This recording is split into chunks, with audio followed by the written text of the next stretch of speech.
इस वीडियो में class 7th विज्ञान चैप्टर 8 पादपों में जनन, इस पाठ में जितने भी प्रश्न होगा सभी को एक ही करके सोल्व करेंगे। ठीक है, तो चलिए यहाँ पर हमारा पहला प्रश्न पूछा गया है कि रिक्त स्थानों की गहराई पूर्ति करने के लिए कि जनक पादप के कार्य के भागों में नए पादप के उत्पादन का प्रक्रम क्या कहलाता है। तो देखिए इसका उत्तर बताता हूँ।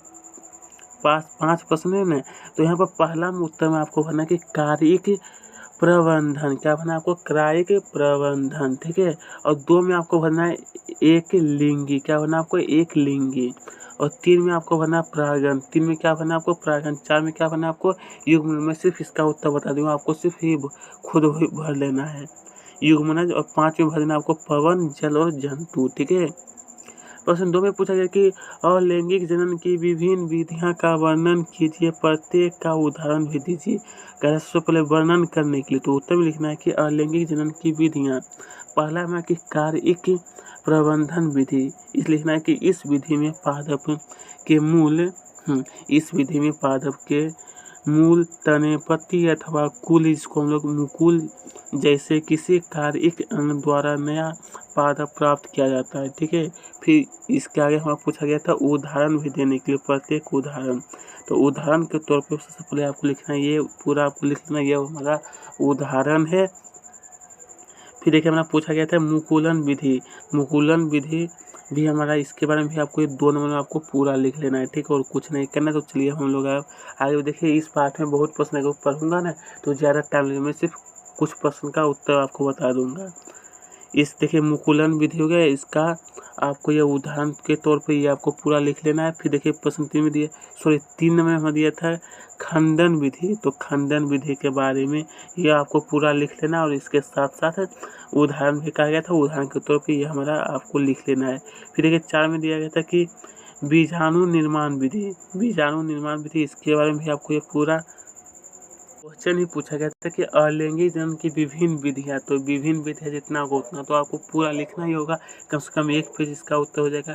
फिर लिखना है कि बीजाणु निर्माण विधि, इसके बारे में ये पूरा आपको लिखना है। फिर उदाहरण के तौर पे भी आपको कुछ लिखना होगा, उदाहरण के तौर पे ये आपको लिख लेना है। ठीक है, देखिए मैं नहीं चाहता हूँ कि आपका उत्तर बड़ा होगा। ठीक है, मैं चाहता हूँ कि आपका उत्तर छोटा ही हो, लेकिन क्या कीजिएगा, प्रश्न ही कुछ होता है दूसरा टाइप का। प्रश्न 3 में पूछा गया कि पादपों में लैंगिक जनन के प्रक्रम को समझाइए, पादपों में लैंगिक जनन के प्रक्रम। तो देखिए उत्तर लिखना है कि पुष्प पादप का जनन अंग होते हैं, पुष्प में पुंकेसर नर जनन अंग तथा स्त्री केसर मादा जनन अंग होते हैं। इसी तरह से देखिए इसका उत्तर जहाँ तक आपको दिखाई दे रहा है वहाँ तक आपको अच्छी तरह से लिख लेना है। ठीक है, प्रश्न संख्या 5 में पूछा गया कि लैंगिक और अलैंगिक जनन के बीच का प्रमुख अंतर बताने के लिए, तो लिखना है कि, तो यहाँ पर आपको लिखना है कि लैंगिक और अलैंगिक जनन में अंतर।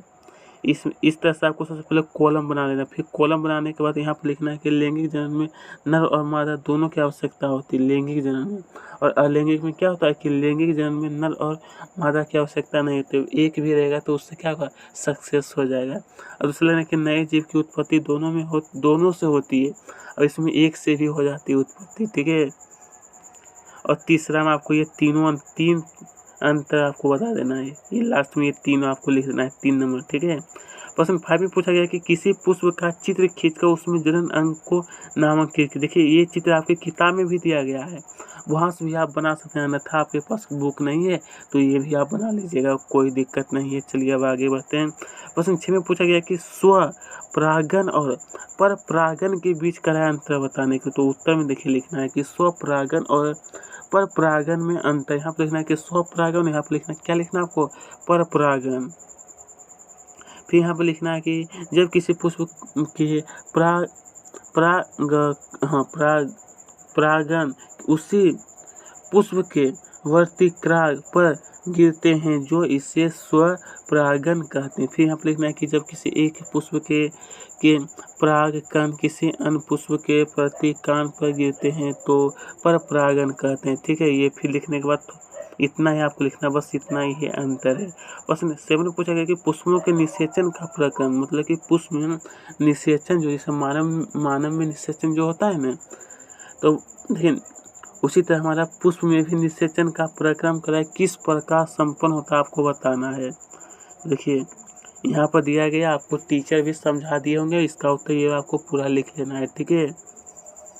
चलिए अब हम लोग आगे बढ़ते हैं। प्रश्न 1 में पूछा गया कि बीजों के परिकीर्णन की विभिन्न विधियां का वर्णन कीजिए। क्या है कि बीजों की परिकीर्णन, तो उत्तर लिखना कि प्रकृति में पादप के फलों और बीजों का परिकीर्णन पवन, जल और जंतुओं द्वारा होता है। मतलब कि जैसे एक जगह से दूसरी जगह बीज कैसे जाता है, तो पवन से जाता है, जल से जाता है और जंतुओं द्वारा जाता है। तो यहाँ पर सबसे पहले पवन के बारे में आपको लिखना है। पवन के बारे में देखिए ये पूरा आपको लिखना है।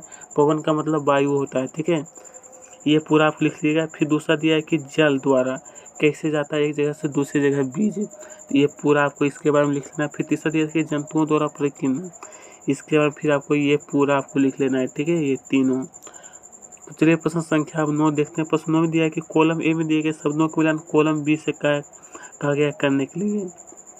तो देखिए मैं सिर्फ इसका उत्तर आपको बता देता हूँ, ठीक है। हाँ देखिए, 1 का लिख लेना है 3 नंबर, 2 का 5 नंबर, 3 का 2 नंबर, 4 का 1, 5 का हो जाएगा 4 नंबर, 5 का कितना नंबर, 4 नंबर, ठीक है। चलिए प्रश्न 10 में दिया है कि सही विकल्प को कराए चुनने के लिए कि पादप का जनन भाग होता है, क्या होता है, तो पुष्प, क्या होगा, पुष्प। 4 नंबर में आपको टिक लगा देना है। प्रश्न संख्या 2 में दिया है कि नर और मादा युग्मक के युग्मन का प्रक्रम कहलाता है, क्या कहलाता है, तो ये जगह निषेचन, क्या होगा, निषेचन। देखिए गो में दिया कि परिपक्व होने पर अंडाशय विकसित हो जाता है, विकसित हो जाता है, तो विकसित होकर क्या होता है, हमारा फल में कन्वर्ट होता है, क्या चीज़ में, फल में बदल जाता है। अब घूम दिया कि बीजाणु उत्पन्न करने वाला एक पादप जीव, एक पादप जीव, तो ये हो जाएगा हमारा डबल रोटी तक का फफूंद, क्या होगा, डबल रोटी का फफूंद, ठीक है। ये हमारा क्या है, एक बीजाणु उत्पन्न होता है इससे। अब चो में दिया कि बायोफिल्म अपने जिस भाग द्वारा जनन करता है वह हमारा क्या कहलाता है, पत्ती, क्या कहलाएगा हमारा, पत्ती। 2 में आपको टिक लगा देना है। तो दोस्तों ही पे इसका क्वेश्चन आंसर समाप्त। अगर आपको अच्छी लगी चैनल को सब्सक्राइब करें।